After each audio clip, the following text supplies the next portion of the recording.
Good was the man you have on video with cookie shopping, is that correct? That is correct. Can you elaborate just on the work, the hard work to get here today and just the effort that went into that? Yeah, anytime you work, any murder is complex, but when you have a murder where it begins without a body, it just adds on to the complexity of it. And then add on and sprinkle it with the fact that we had no witnesses per se at the beginning. Physical evidence, although in abundance, hadn't been tested. Those things take a long time to get through the labs and things like that. And in fact, we're still sending things to the lab in reference to this case. And as time goes on, it becomes that much more difficult in a murder. We've all heard the term 48 hours, and there is a sense of truth to that. Anytime a murder investigation, especially involving multiple victims, is stretched out into a year, 2 years, 3 years, it becomes abundantly more difficult. And so you have to have investigators that, one, are patient, two, take the time and the patience to look into the small details. And then when evidence and facts present themselves, be prepared to act on that appropriately and in a very detailed and methodical fashion. Because what we do know is that at some point in time, that particular piece of evidence may play a big part later on in this case. And that certainly stands true for this particular murder investigation. Sheriff, can you talk about his known relationship with the 3 victims? So Mr. Good was, by all means, a homeless individual, but had been living with Jack and Dwayne on their property. I'm not sure for how long, but had been somebody who had been living there with their permission. And I don't know the extent of their relationships or how long they had known each other, but there was a relationship there. He was also seen with their mother, Glenda, up into her disappearance, and at a Reese's, and as well as at the residence of Jack and Dwayne Selby. So there was a familiarity, whether it was friendship or more, we're not sure. But what we do know is he's the last person to see them. Can you give us a reason as to why? Was this money? Was this fighting over a horse? You know, motivations are weird. When they're there, it's because it's pretty glaring, like a dope rip or a gangster type of shooting. And these motives are a little bit more difficult. Only Mr. Good could probably tell you why he did these things. Has he said anything? He has not. So do you consider him a suspect then in the other murder, the one that's unsolved? We consider him a potential person of interest. But I would remind everybody before we go any step further that he does have a presumption of innocence. He does have his day in court and he does have his right just like everybody else. In court documents in his murder trial, there is mention of him fantasizing about sharp objects. Did that enter into your investigation in this particular case with the 3 suspects? Yeah, I'm not aware of any statements and or facts of that particular case, so I do not know. I got a question for Mr. Grayless. Did he say anything in court like, what was court like yesterday? Were you planning on that? Going that way? Or were you working on a deal with him? Or how did he just stand up and say, I do? The state of Oklahoma was prepared, and we were in the midst of the trial. In open court, we had completed our opening statement. We had completed jury selection, and so the jury was in fact seated. At that point in time, attorneys requested a conference with the prosecutors, myself and Mr. Morgan Metters, and we entered into plea negotiations at that particular time, and that's what produced the plea in open court. Did he say anything to y'all about Jack and Dwayne and Cookie as part of that plea? So the office has kept these cases entirely separate. Each case rises and falls on its own facts and own merits. The case that was in open court yesterday on the homicide related to Richard Bonat was only related to that case. So nothing related to these other cases or these other suspects were brought up to Mr. Good. Has he been formally charged yet in the murder of these 3 individuals? office charged him this morning based upon the affidavit brought by the Tulsa County Sheriff's Office. So that document, if not presently available on OSCN, will be once they upload it to the computer.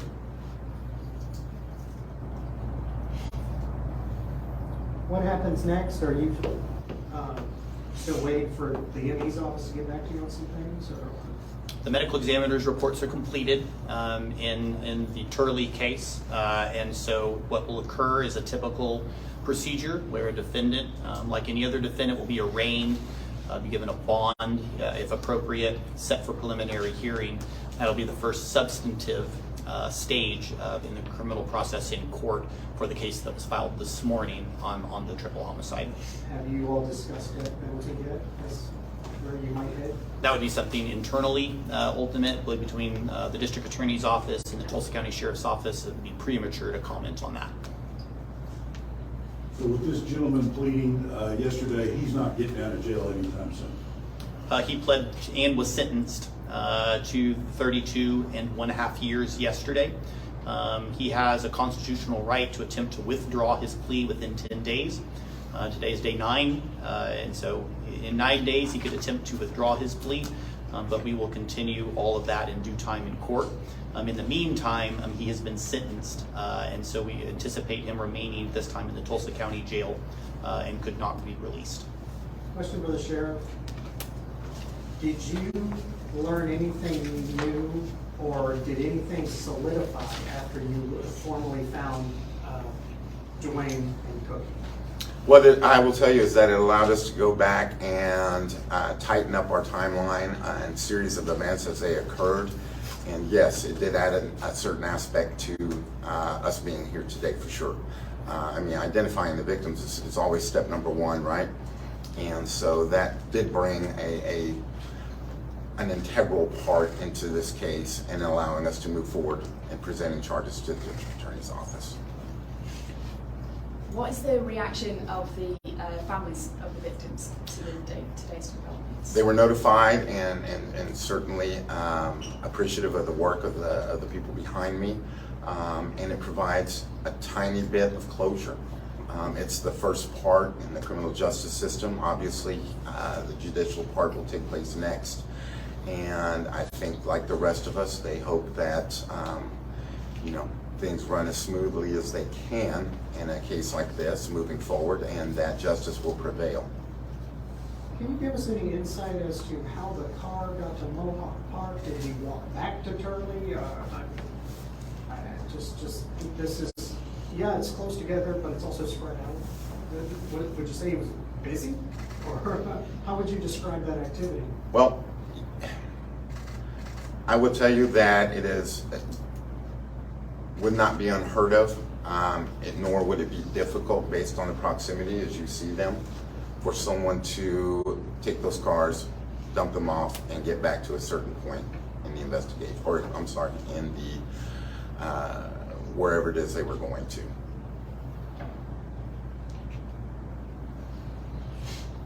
Any other questions? Yes. Is this just going to provide a relief to your office to make it this far? Is your part, where are you guys at in your work in this case, if that makes sense? So charges have been filed, obviously, but we still have work to do on this case. We still would ask the public that any information that they may still be holding on to go ahead and call us, that there is no fear from this individual getting out. And again, there's still things that we are going to send up for testing through the labs. In these cases, in terms of relief, absolutely. This is an individual that we believe committed, now 4 murders. And so this is somebody that we need off the streets. But at the same time, I think the family is probably a little bit more relieved than we are. Again, the closure is something very big. If you've ever lost somebody to violence, and it's tough already to begin with, but when you don't know why or how or who, it makes it that much more difficult. So in terms of what they're feeling now and what we're feeling is, well, we have some answers now, and I think some pretty important ones. And so moving forward, we can take a deep breath, but the work must continue. So can you explain the connection, if there is one, between him pleading guilty yesterday and then the charges, being filed today? Well, other than we were still working through some things, and it just happened to coincide with his trial. There really is no better answer than that. A lot of it was happenstance, and then of course he's got 10 days in which to waive or go back on his no contest plea. But no, other than that, Randy, it was just the way that the chips fell on this one. We don't have the autopsy for Cookie and Dwayne, but we saw Jack's, and it was very brutal. Would you say Cookie and Dwayne had a similar death? Yes. Can you, since the James Williams thing was almost 2 years ago, can you recap, how you found him, who this man is? Which one? I know the basic. Okay, so the detectives that worked at the time aren't here. He was found in his driveway and had found deceased in his driveway from apparent stab wounds.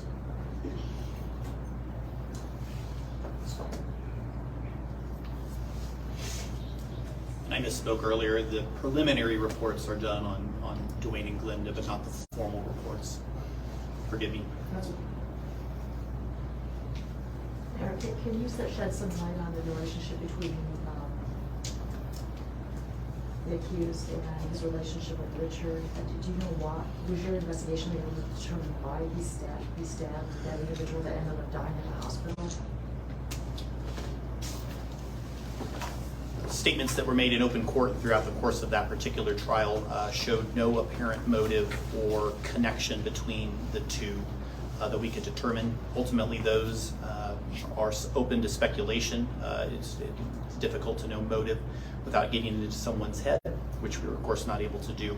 But we were not able to definitively identify a motive in the Richard Gwinnett homicide. Was Richard also homeless? Richard was homeless at the time, yes.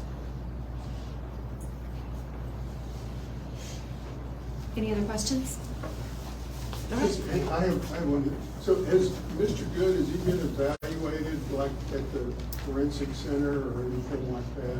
Is he any kind of psychological evaluation? I can tell you that his attorneys did not request an evaluation related to mental health issues, and so the easy answer to that is no. Whether he himself may have mental health issues, that's ultimately something that we would not know, but his attorneys have not requested an evaluation from the Department of Mental Health.